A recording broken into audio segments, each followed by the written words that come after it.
Assalamualaikum semua, nama aku Shadows, daripada H Shadows Channel, di mana kebanyakan konten-konten YouTube aku berkisarkan kisah-kisah paranormal, misteri and also juga jenayah yang pernah berlaku di dunia kita ini.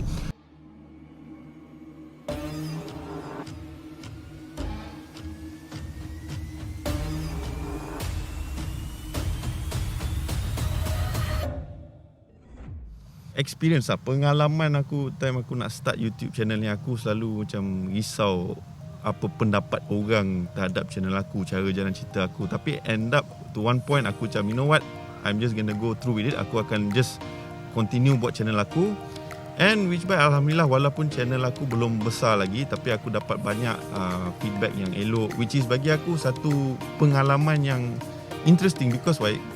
Kalau selalu kita tak diberi feedback ataupun komen-komen yang elok untuk macam mana perbaikikan diri. So bila aku buat channel konten aku semua, ada komen-komen yang cakap, oh mungkin nak kena ubah ni, oh tapi konten dah interesting tapi kena ubah ni sikit. So semua komen-komen macam tu bagi aku ada satu benda yang motivate aku untuk buat lagi banyak konten dalam channel aku. And also adalah beberapa kali adalah fan-fan yang go overboard. Tapi itu memang expected lah. Bagi aku pada awalnya memang scary, tapi aku dah involve diri aku dalam benda ni, so memang aku kena expect lah benda ni. And also dari segi negatif, ada je yang akan cakap benda-benda yang tak elok, kadang-kadang benda-benda yang aku tak boleh nak cakap kat sini, aku kena tapis sikit lah kan. Benda kata buang masa lah kau buat benda semua, ada je. Tapi aku anggap tu semua just kata orang lah. Jangan pedulikan benda apa yang mana YouTuber nak start YouTube lah. Tak payah pedulikan all those negative comment semua benda. Just buat je apa yang kau nak, buat konten korang, and insyaAllah kalau tak ada apa-apa, jadilah channel korang. Apa yang aku harapkan daripada channel aku lah, basically number one, aku start channel ni sebab aku nak kongsi pengalaman-pengalaman dari segi paranormal, misteri and also jenayah kat luar sana tu, yang mana orang-orang kita tahu ataupun tak tahu. Aku nak share all those stories so that sometimes stories ni nampak macam tu, tapi ada pengajaran. Setiap cerita, setiap kisah ada pengajaran di sebalik kisah tersebut, which is why aku nak share dalam konten aku. And in terms of subscribers and all that, kalau in time kalau boleh build up, contoh kalau level Prince Smith ke, level semua tu, level famous, YouTuber famous tu, why not? Tapi aku tak expect lah sampai level 1 million subscribers ke apa. Tapi yang mana aku boleh reach out, kalau mana mereka yang berminat boleh subscribe ke channel aku dah bersyukur lah. And kalau kata buat YouTube channel sebab nak duit lah apa benda, duit tu belakang cerita lah. Kalau ada, Alhamdulillah. Kalau tak ada, aku still akan produce konten aku juga macam biasa, because bagi aku it's part of something I enjoy doing. Apart from sharing content, is something yang aku suka buat pada waktu lapang aku, free time aku. So ibarat macam hobi lah. Ramai agak yang tertanya kat luar tu, kenapa aku pakai mask kan? Aku dekat outdoor boleh je buka mask. So this is one thing aku panggil one of my one of the many special features dalam konten aku, di mana aku bertopeng. Sebab aku bertopeng ni is because aku nak kongsikan konten aku. And aku tak nak orang tahu macam mana muka aku, apa muka aku yang tu semua. Aku tak nak. Is the content that matters. But yes, aku ada terima agak banyak komen-komen yang tanya, buka lah mask tu kan, tak payah pakai mask semua. Tapi it's not my identity dalam H Shadows channel ni, and also it's part of my privacy jugalah, dari kenapa aku pakai topeng ni. So insyaAllah mana tahu one day kalau aku boleh sampai 1 million subscribers tu, dan aku buka lah kalau boleh sampai 1 million subscribers lah. So macam kisah aku lah, especially macam paranormal lah, kita cakap pasal paranormal ni, tak asing lah bagi kita dekat Malaysia ni, pasal kisah-kisah hantu, kisah-kisah yang kita sendiri tak faham di akal, orang cakap kan. So aku lebih suka cerita kisah-kisah tu sebab memang banyak viewers dekat luar sana interested nak dengar pasal kisah-kisah paranormal ni. And also misteri. Misteri ni dia ada benda yang bagi aku, ramai yang fikir misteri ni ada kaitan dengan hantu, padahal tak semestinya misteri tu hantu. Contohnya macam misteri Bermuda Triangle, and then misteri Machu Picchu, and ada banyak lagi lah. And benda tu semua tak ada kena-mengena pun dengan hantu sebenarnya. Dia semua misteri yang kita tak faham, and kita tak ada bukti kenapa benda tu terjadi macam tu. So itu antara misteri lah. And pasal jenayah ni, okay, so jenayah, kebanyakan kisah jenayah aku cover kisah-kisah yang di luar negara, especially dekat US lah. Sebab crime dorang dekat sana tu, dia lain sikit berbanding crime yang kita ada dekat Malaysia ni. Sophisticated, memang tak boleh nak fikir di akal macam mana dorang arrange crime. Orang dia nampak macam biasa, tapi bila dorang buat crime ni, dia macam teratur, tersusun. And which is why aku rasa macam interesting lah kalau aku masukkan jenayah, kisah jenayah ni dalam konten aku. Okay, so kita balik kepada kisah paranormal yang aku selalu kongsikan lah dalam YouTube channel aku ni. So kisah paranormal, benda ni aku rasa berlaku kat semua orang lah, termasuk diri aku sendiri. Okay, just nak kongsikan sikit lah pasal kisah paranormal yang pernah aku experience.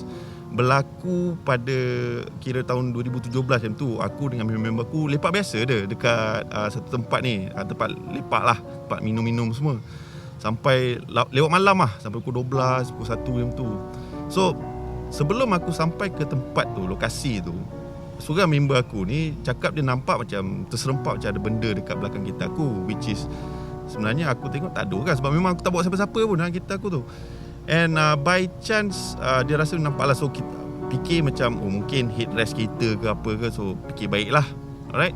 And then lepas insiden semua, lepas lepak everything all, balik ke rumah aku. Dalam perjalanan balik tak adalah nak kata ada apa-apa benda paranormal yang berlaku lagi. Tapi once aku berada dekat rumah, lepas aku dah relax semua, dah mandi-mandi semua, time tu aku start dengar bunyi-bunyian tau. Dia nak kata macam bunyi cicak, bukan bunyi cicak. Nak kata bunyi makhluk apa pun aku tak tahu. Tapi dia macam annoying lah bunyi dia. And bunyi ni bergerak dari tempat ke tempat tau. So kalau katakan macam aku cakap tadi, bunyi cicak lah, okay? Cicak dia tak adanya nak bunyi dari satu tempat, tiba-tiba dia berpindah ke, contoh dari hall pertama aku, lepas tu dia pindah ke hall kedua dalam masa beberapa saat. So tak logik lah. And aku time tu jenis yang macam selalu nak kejar, nak tahu apa benda tu kan. So aku cari, aku kejar bunyi tu, aku cari, tak jumpa apa-apa. Tapi boleh tahulah annoying dia macam mana bila dengar bunyi ni kan. Sampai satu tahap aku dengar seolah-olah ada bunyi tangisan bayi tau. So area rumah aku time tu, waktu tu memang aku dah confirmkan dengan management semua time tu, memang tak ada bayi dekat floor aku ataupun floor atas. So aku still berfikiran positif lah, mungkin tersalah dengar ke apa. Tapi makin lama bunyi bayi menangis tu makin kuat. Sampai kan dia last bunyi tu ada dekat bilik yang belakang sekali dekat rumah aku. So aku macam okey lah, nak try carilah punca bunyi tu. Then aku dengar bunyi tu paling kuat dekat belakang tingkap dalam bilik tersebut tau. And as usual, benda yang patut kita tak buat, aku buat. Which is aku pergi dekat tingkap tu, and aku buka tingkap tu. Elok aku buka je tingkap tu, aku terasa seolah ada benda yang dah masuk dalam rumah aku tu. So dia rasa macam seram sejuk sampai ke tengkuk semua kan. And rasa macam ada benda directly berdiri dekat belakang. And time tu aku fikir ini kalau aku pusing belakang ni, kalau kata ada makhluk tak jadi apa ni, settle aku kat situ. Tapi nasib baik time aku pusing tak ada apa-apa. Tapi aku dah boleh rasa macam ada benda dalam bilik tu dah. Pada awalnya memang aku tak rasa apa-apa, tapi sekarang ni memang aku dah rasa ada benda dalam bilik. Aku terus tutup semua lampu, aku lari masuk bilik utama lah. Aku ambil selimut, aku cover diri aku tidur. Dalam tidur tu adalah gangguan sikit-sikit dari segi kena kaki aku kena kacau, macam kena geletek lah, apa benda semua kena cakar semua benda. And then next day aku bangun, aku dah rasa macam tak sihat. Okay. And aku rasa lah macam ada benda ikut, ada something that is actually tengah pandang aku tau, tapi aku tak nampak kat mana tau. Sampai satu tahap akhirnya aku bagi tahu mak aku. Mak aku datang rumah, check keadaan aku, and dia sedar yang ada benda dah masuk dalam rumah, and benda tu tengah follow aku. So last mak aku suruh aku ambil air semayang, buat semayang sunat. And dia pun ubat aku dari segi baca Al-Quran. Lepas tu dia renjis air bacaan Yasin. And last dia ni part paling bukan kelakar, paling creepy lah bagi aku, di mana dia tepuk belakang aku. Tepukan pertama aku gelak tau, which kau tahu tepukan tu memang kuat lah, aku gelak. Tepukan kedua aku dah reduce sikit, and the last one baru aku okay. Baru aku boleh rasa sakit kat belakang. So which is memang mak aku cakap benda tu dah somehow aku dah bagi benda tu masuk dalam rumah aku. So itulah antara pengalaman paranormal aku sendiri lah yang aku pernah experience, which is why aku bawakan kisah-kisah lain dalam konten YouTube channel aku. Okay, so macam aku cerita dalam kisah-kisah paranormal misteri aku ni, especially paranormal lah, dia ada pengajaran dari segi, contohlah sesetengah orang-orang, especially generasi yang baru ni lah, yang tak percaya pada hantu lah, apa benda semua tu. Bagi aku, bukan nak kata kita kena betul percaya hantu tu. Benda tu memang ada, and benda tu sentiasa observe kita tau. And kita sentiasa kena, bagi aku, jaga adab dekat luar sana lah, especially kat tempat-tempat macam orang pergi berkemah, hutan semua kan, yang tak jaga adab semua. Benda ni tend to disturb lah. So pengajaran dia is basically, kita bukan hanya di dunia ni seorang-seorang. Kita bukan hanya ada human race dekat dunia ni. Kita ada makhluk-makhluk lain yang kita tak nampak, yang tak diberi peluang nampak. So that's why dalam konten aku banyak pertegaskan alam gaib ni kita tak tahu macam mana diorang punya level banding kita yang manusia yang kita boleh nampak macam biasa semua. Diorang punya cara attack dia lain daripada kita yang manusia ni. So that's why aku bawakan banyak kisah-kisah paranormal dalam konten aku. Okay, so macam bab jenayah pula, so far tengok tu tak, tapi aku pernah experience lah jenayah. Tapi jenayah aku yang aku pernah experience simple lah. Aku kena rompak tu je. Tak ada yang hardcore ke apa. Aku kena rompak, bawa phone. Time tu bawa phone biasa, tahu-tahu aku kena pau dengan mamat ni, seorang mamat ni. Tapi in the end, benda message is still the same lah. Jenayah kat luar ni, manusia ni dia pelik sikit lah perangai kadang-kadang kan.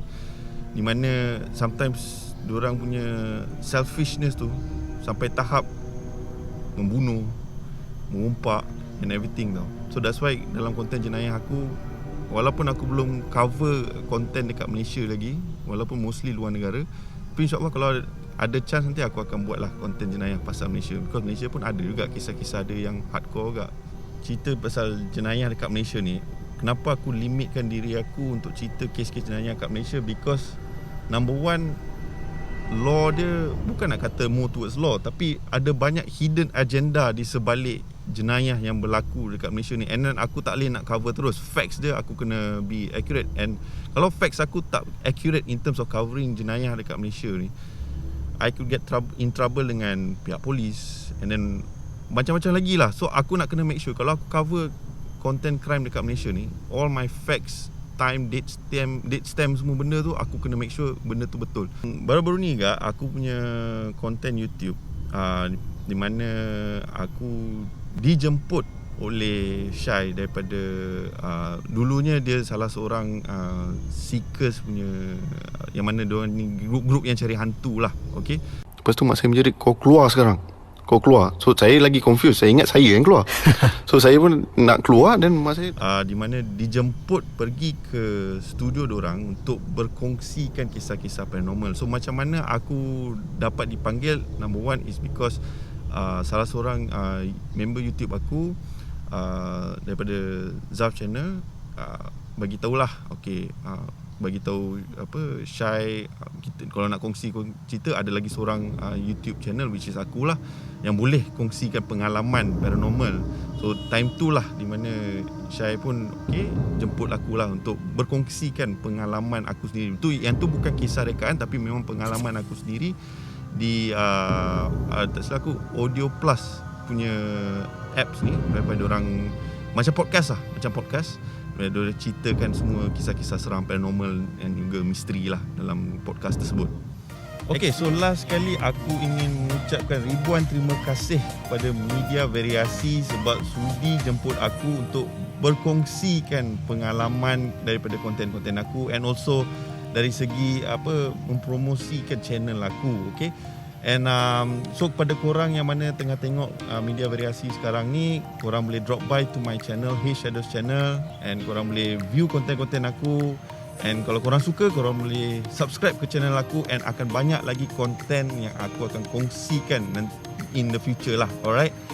And kepada semua subscribers aku, please follow Media Variasi. Diorang ada banyak platform dari segi portal, TikTok, Instagram, Facebook, macam-macam social media diorang ada. So korang boleh follow dekat diorang punya platform.